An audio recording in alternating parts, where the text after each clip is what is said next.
Okay, so it's the Redmi 9 versus the Infinix Note 7. Both phones with similar specifications, but the Redmi 9 is the more affordable device at 67,000 Naira, while the Infinix Note 7 goes for 78,000 Naira. What is up guys, Easy here and welcome to my channel.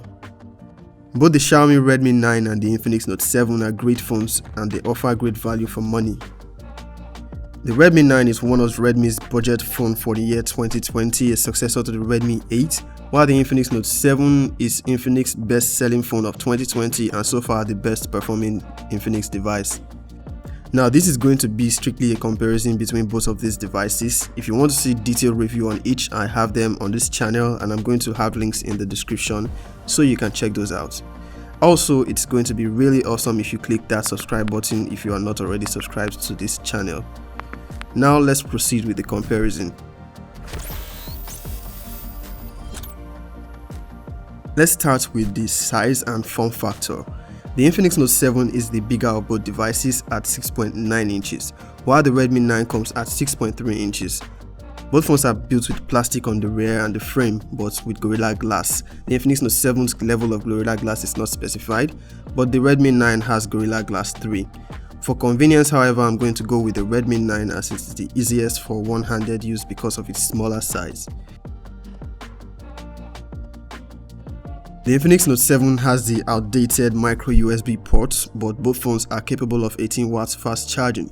However, the Redmi 9 comes with a 10-watt charger inside the box. None of these devices have an IP rating, but the Redmi 9 can boast of splash resistance. It also has an IR blaster, while the Infinix Note 7's answer to that will be stereo speaker with DTS audio processing. The fingerprint placement of the Redmi 9 is on the rear, right underneath the triple cameras, while that of the Infinix Note 7 is placed on the power button. Both are very responsive, but the Infinix Note 7 is the most sensitive. The display is one aspect on paper where the Redmi 9 has a better display with 1080p on a 6.3 inches screen, while the Infinix Note 7 has 720p display on a massive 6.9 inches screen. However, to the human eyes, the Infinix Note 7 seems to have better saturation, though if you pay attention to the details, media on the Redmi 9 is crispier. The Redmi 9 has an older water drop notch design which is not in line with most devices in 2020, which comes with a hole punch display, while the Infinix Note 7 has a left hole punch display housing a selfie camera. Both devices run on Android 10 and their respective custom operating systems. Both operating systems have ads, but I find the one on the Infinix to be the more intrusive and annoying. The Redmi 9 is soon to get MIUI 12 updates and a future Android 11 update. However, I cannot say the same for the Infinix Note 7. Both phones in this comparison have 4 GB of RAM and 64 GB of storage. Here are their individual specifications compared. The Redmi 9 uses a Mediatek Helio G80 processor against the Helio G70 on the Infinix Note 7. AnTuTu benchmark scores on the Redmi 9 is higher, while Geekbench on the Note 7 is slightly higher. In a speed test, it is mostly a tie, but on occasions where one phone was faster, it was the Infinix Note 7.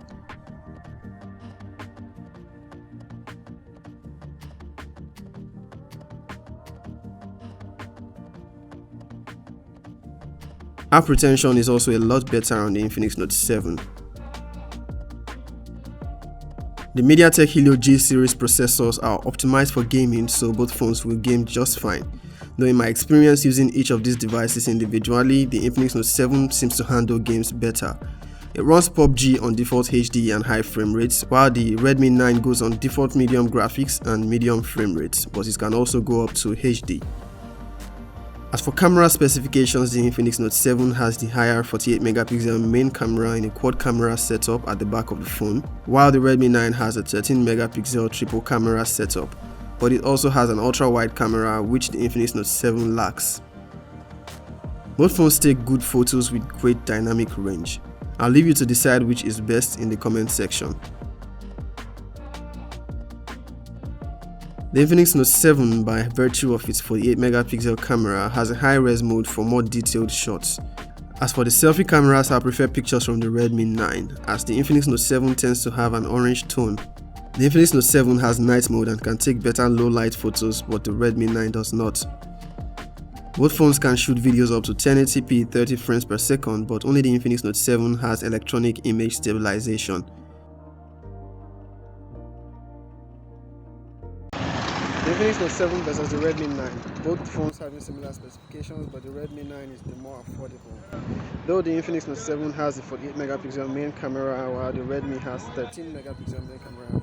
But the Redmi has an ultra-wide camera which the Infinix Note 7 lacks. What is your verdict on the cameras? Let me know in the comment section. So, the Redmi 9 or the Infinix Note 7, which is better? I'll say it's mostly a tie, as each device seems to have certain advantages over each other. The Redmi 9 has the better software experience, also with guaranteed software updates, and it's also the more suited to one-handed use due to its compact size. Also, it's the more affordable device. The Infinix Note 7 is the better device for gaming, and it also has more camera features. It also has better RAM management. Which of these devices would you go for? Let me know in the comment section. Do well to hit the thumbs up if you like this video and subscribe if you haven't. Till the next time, peace.